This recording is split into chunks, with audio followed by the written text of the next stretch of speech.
कलयुग में सबसे जल्दी प्रसन्न होने वाली देवी, जो आपको वो सब दे सकती है जो आप चाहते हैं। 10 महाविद्या में से एक, मैं बात कर रहा हूँ तारा महाविद्या की। कौन है माँ तारा? तारा महाविद्या को प्रसन्न करने से क्या होता है, ये सभी चीजें आज मैं आपको डीप में बताने वाला हूँ, तो ध्यान से समझना।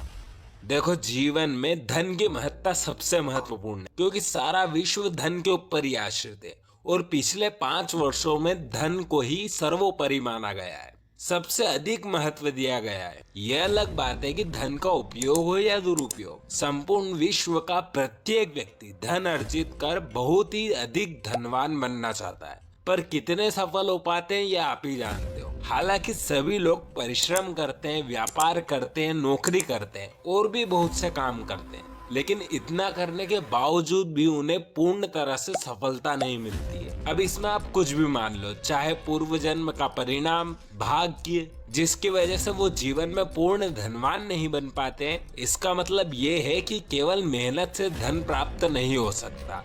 यदि मेहनत से ही धन प्राप्त होता तो सबसे अधिक मेहनत तो एक मजदूर करता है, चिलचिलाती धूप में पत्थर उठाता रहता है, वो हमसे ज्यादा संपन्न और धनवान होता। इसके लिए आवश्यकता है देवी साधना की, देविक सहायता की, एक ऐसी साधना की जिससे घर में लक्ष्मी हमेशा के लिए स्थापित हो जाए। तो ये वीडियो अगर आप देख रहे हो तो ये समझ लीजिए कि ये देवी की ही कृपा आपके ऊपर है। वो चाहती है कि आप इस साधना के बारे में जानो। माँ लक्ष्मी से संबंधित हजारों साधनाएं शास्त्रों में लिखी हुई है और सभी साधनाएं अपने आप में पूर्णतः प्रमाणित भी है, पर सबसे महत्वपूर्ण, सबसे शक्तिशाली और शीघ्र फल देने वाली साधना है तारा महाविद्या साधना। कहा जाता है कि जिसने तारा महाविद्या को प्राप्त कर लिया उसने संसार का सारा वैभव प्राप्त कर लिया। उसको जीवन में धन की कभी कमी नहीं होती, वो आगे आगे बढ़ता रहता है और माँ लक्ष्मी वरमाला लिए वो उसके पीछे पीछे चलती रहती है। वो चाहे घर में हो, चाहे बाहर हो, चाहे कहीं भी हो, पर धन की वर्षा सदैव उस पर होती रहती है। तो आज की इस वीडियो में आपको तारा महाविद्या के बारे में पता चलने वाला है, और तो और इस वीडियो में मैं आपके लिए वो ज्ञान लेकर के आया हूँ जो प्रत्येक व्यक्ति के लिए गर्व की बात है। मैं आपको हर वीडियो में कहता हूँ कि मेरा उद्देश्य ये नहीं है कि आप किसी भी प्रकार की साधना हमारी वीडियो के आधार पर कीजिए, क्योंकि जितनी भी साधना है उसके परिणाम स्वरूप फल तो अच्छे ही मिलते हैं, पर अगर थोड़ी सी भी गलती हो गई तो बहुत भयानक स्थिति साधक की हो सकती है। मेरा काम है बस आपको कुछ जानकारी देना, ताकि आपको पता चले कि इस संसार में ऐसी शक्तियां भी हैं जिससे आप अनजान हो। तो अब ज्यादा वक्त नहीं गवाते और वीडियो को करते हैं स्टार्ट। माँ तारा, जो 10 महाविद्या में से एक है। माँ तारा को नील सरस्वती भी कहते हैं। इनकी वैदिक पूजन भी होती है और तांत्रिक भी। अगर आप माँ तारा की सिद्धि पाना चाहते हो तो फिर आपको तंत्र पर जाना होगा, और सभी मनोकामना पूर्ण होती है। माँ के दर्शन भी होते हैं स्वप्न में। पर अगर आप माँ तारा को जल्दी प्रसन्न करना चाहते हो, उनका प्रत्यक्षीकरण चाहते हो, तो फिर तंत्रोक्त विधि आपको अपनानी ही होगी। तारा, सरस्वती और जितनी भी साधना है उनके बारे में लगभग सभी ग्रंथों में लिखा हुआ है, और उन सभी को आजमा कर भी देखा गया है। तभी एहसास हुआ है कि अधिकांश साधनाएं अपूर्ण है। कहीं ना कहीं उसमें साधक कुछ ना कुछ गलती तो कर ही देता है, और फिर जितना भी परिश्रम कर ले सब बेकार जाता है। पर ऐसा कभी नहीं हो सकता कि आप माँ तारा की साधना करें और आप सफल नहीं हो। अगर आप पूर्ण विधि विधान से गुरुदेव से सारी सामग्री प्राप्त कर साधना करोगे तो आप जीवन में दरिद्रता, कष्ट, पीड़ा, ये सभी चीजें बहुत आसानी से दूर कर सकते हो। आपको आवश्यकता है अपने आप पर पूर्ण विश्वास की, आवश्यकता है गुरु पर आस्था की, और अगर ऐसा हो जाए तो साधना में सिद्धि मिलना कोई मुश्किल की बात नहीं है। माँ तारा वो शक्ति है जो विद्या और धन को एक साथ देने वाली है, जो साधक के हृदय में पूर्ण रूप से लक्ष्मी विराजमान कर सकती है। साथ साथ में साधक को वाक सिद्धि भी प्राप्त हो सकती है।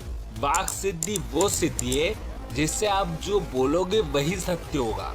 वाक सिद्धि होने पर साधक में श्राप और वरदान देने की क्षमता आ जाती है, क्योंकि माँ तारा का एक रूप सरस्वती भी है। यदि किसी कारण माँ तारा की तपस्या में कुछ कमी हो भी जाए तो किसी भी प्रकार का दोष आपको नहीं होगा। जितना भी मंत्र जाप करोगे आपको उसका परिणाम तो जल्द ही मिल जाएगा। व्यक्ति इस साधना के माध्यम से जीवन की दोनों महानतम स्थितियों को प्राप्त कर सकेगा। सरस्वती को अपने हृदय और कंठ में विराजमान कर सकेगा, वहीं दूसरी ओर लक्ष्मी को भी पूर्ण रूप से प्राप्त करता हुआ जीवन में धर्म, अर्थ, काम, मोक्ष की प्राप्ति करता हुआ वैभवशाली और यशस्वी बन जाएगा। अब हम जान लेते कि माँ तारा है कौन। तो देखो, महाकाली, महालक्ष्मी और महासरस्वती, इन तीनों को ही आद्या शक्ति कहते हैं। इन त्रिशक्तियों की मूल महालक्ष्मी है, जो सत्वगुण के अंश से महासरस्वती के रूप में प्रकट होती है। महासरस्वती के कुछ नाम और हैं,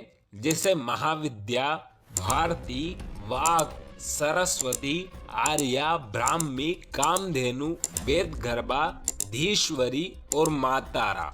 तंत्र में तारा महाविद्या ही सरस्वती है और ऋग्वेद में भी वाग देवी का नाम सरस्वती है।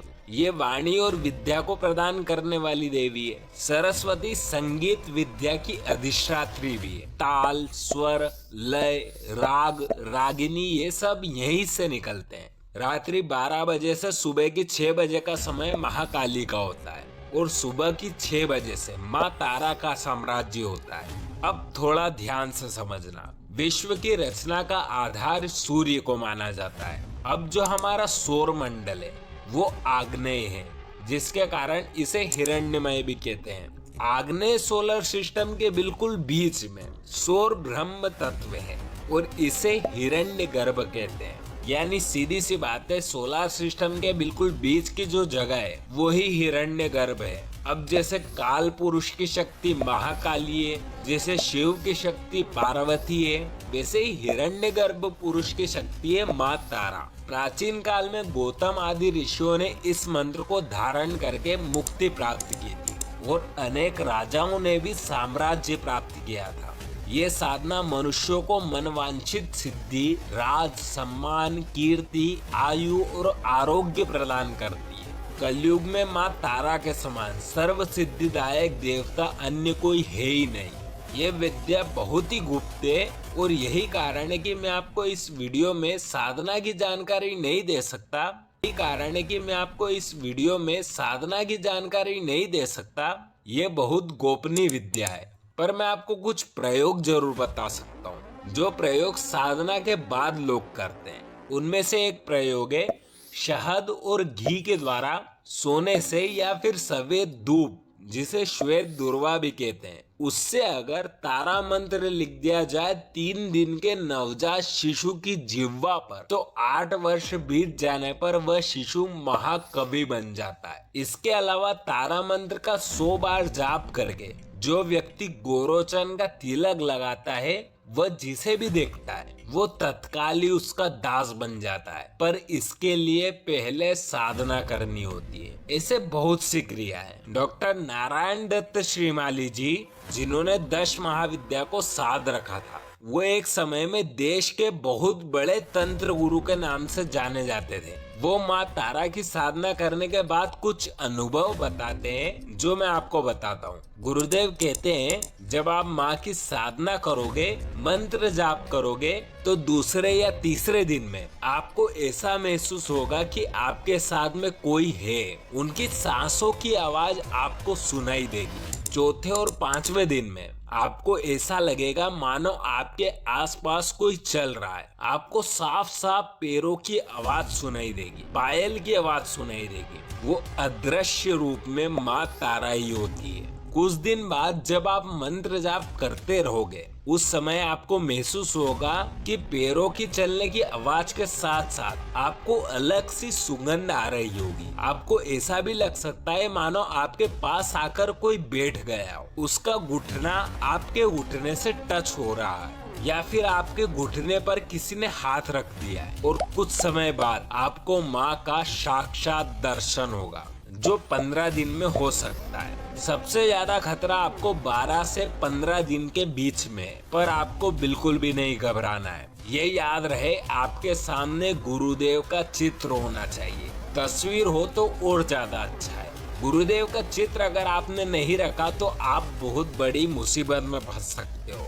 इसलिए गुरु का होना बहुत जरूरी है। वो आपकी उस समय मदद करेंगे। 15वें दिन माँ आपके बिल्कुल सामने आकर बैठ जाएगी और आपसे कहेगी, कहो क्यों बुलाया है मुझे। पर फिर भी आपको कुछ नहीं बोलना है। आपको आपके मंत्र की संख्या पूरी करनी है। बिना संख्या पूरी करे आपको एक शब्द नहीं बोलना है। माँ भले ही 5 बार बोले या 10 बार बोले, पर आपको आपकी संख्या पर ध्यान देना है। जब संख्या पूरी हो जाए तभी आप उन्हें नमस्कार कर उनसे कुछ मांगे और इस प्रकार आपकी साधना सफल होगी। आप केवल किसी भी एक देवता को प्रसन्न करिए। आप देखिए कि आपकी श्रद्धा किस देव पर है और गुरु दीक्षा लेकर उस देवता का तप कीजिए। आपको वो सब मिलेगा जो आप चाहते हैं। और अगर आप तंत्र में नहीं पढ़ना चाहते तो आप माँ गायत्री की उपासना कर सकते हैं, जिनकी वीडियो मैंने बना दी है आपके लिए। आपको डिस्क्रिप्शन में वीडियो की लिंक मिल जाएगी। अंत में मैं आपको बस इतना ही कहूंगा कि बिना गुरु के कोई भी साधना किसी भी यूट्यूब की वीडियो को देखकर बिल्कुल भी ना करें। ये बहुत ही खतरनाक हो सकता है। गुरु होगा तो आप अपना अनुभव उन्हें बता सकेंगे। तो आज की इस वीडियो में बस इतना ही। आपका कोई भी क्वेश्चन हो तो आप कमेंट में पूछ सकते हैं। डिस्क्रिप्शन और पिन कमेंट में आपको टेलीग्राम की लिंक भी मिल जाएगी। आप उसमें ज्वाइन होकर भी हमसे संपर्क कर सकते हैं। और ये वीडियो को जरूर शेयर कीजिएगा ताकि लोगों तक ये जानकारी पहुंच सके और वो जान सके कि सनातन में कितनी ताकत है। अगर आपको ये वीडियो पसंद आई हो तो चैनल को सब्सक्राइब कर दीजिए, क्योंकि यहाँ आपको ऐसी जानकारी मिलती रहेगी। मैं मिलता हूँ आपको अगली खास वीडियो में। जब तक के लिए